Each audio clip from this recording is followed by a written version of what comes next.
पहलगाम में हुए आतंकी हमले के बाद भारत की जिस जवाबी कार्रवाई का हर किसी को इंतजार था, उस कार्रवाई को भारतीय सेना ने 6 और 7 मई की आधी रात को अंजाम दे दिया।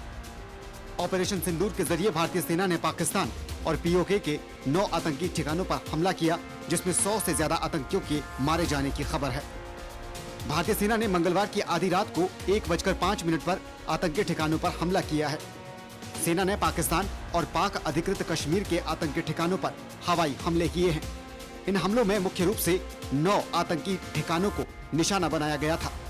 भारतीय सेना ने साफ किया है कि इस कार्रवाई में सिर्फ आतंकी ट्रेनिंग कैंपों पर ही हमला किया गया है। भारत में जम्मू और कश्मीर के पहलगाम में भारतीय पर्यटकों पर बर्बरतापूर्ण हमला किया।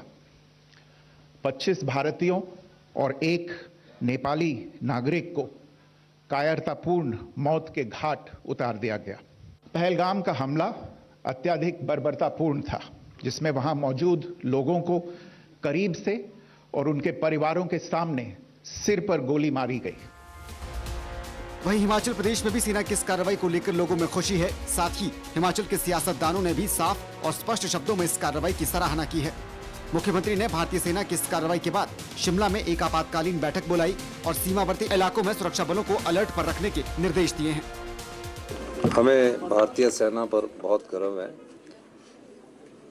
सेना के तीनों अंगों ने जिस प्रकार से दबाव बनाकर सटीक और सही कार्रवाई की है, उसके लिए सेना पर हमें पूरे प्रदेशवासियों को गर्व है।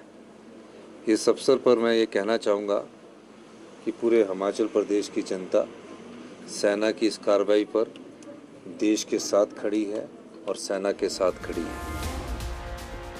इसके साथ ही नेता विपक्ष जयराम ठाकुर ने भी भारतीय सेना और भारत सरकार की सराहना की है और कहा है कि पहलगाम हमले का भारतीय सेना ने मुंहतोड़ जवाब दिया है। जो हत्याएं हुई थी वो पुरुषों की थी और उनके परिवार के सदस्यों को छोड़ दिया गया था कि ये संदेश मोदी तक पहुंचाएं। और शायद इसी बात को ध्यान में रखते हुए भारत की सेना ने आदरणीय प्रधानमंत्री जी के साथ जो कार्रवाई करने के लिए जो ऑपरेशन का नाम तय किया, उस ऑपरेशन का नाम भी ऑपरेशन सिंदूर रखा, जहां हमारी बहनों का सिंदूर उजाड़ा गया था, उसी के नाम पर ये सिंदूर ऑपरेशन रखा गया। इसके अलावा भाजपा प्रदेश अध्यक्ष राजीव बिंदल और कैबिनेट मंत्री विक्रमादित्य सिंह ने भी इस कार्रवाई के लिए सेना को शुभकामनाएं दी हैं और कहा है कि ऑपरेशन सिंदूर के लिए देश की तीनों सेनाएं बधाई की पात्र हैं।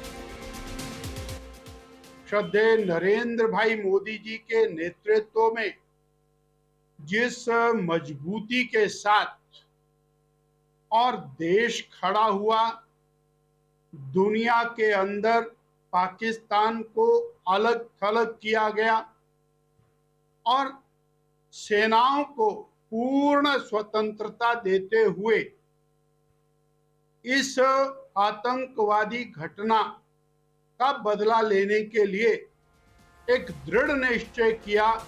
पीओके में जिन 9 जगहों पर पाकिस्तान के ठिकानों पर हमले किए गए हैं, उनके नाम हैं बहावलपुर, मुरीद के गुलपुर, भीमर, चक अमरू, बाग, कोटली, सियालकोट और मुजफ्फराबाद। ये वो ठिकाने हैं जहां आतंकियों के ट्रेनिंग कैंप थे और बताया जा रहा है कि पहलगाम हमले के आतंकियों को इन्हीं ट्रेनिंग कैंप में तैयार किया गया था और पुख्ता इनपुट के आधार पर ही भारतीय सेना ने ये टारगेट सेट किए थे। Bureau report, DD news, Shimla.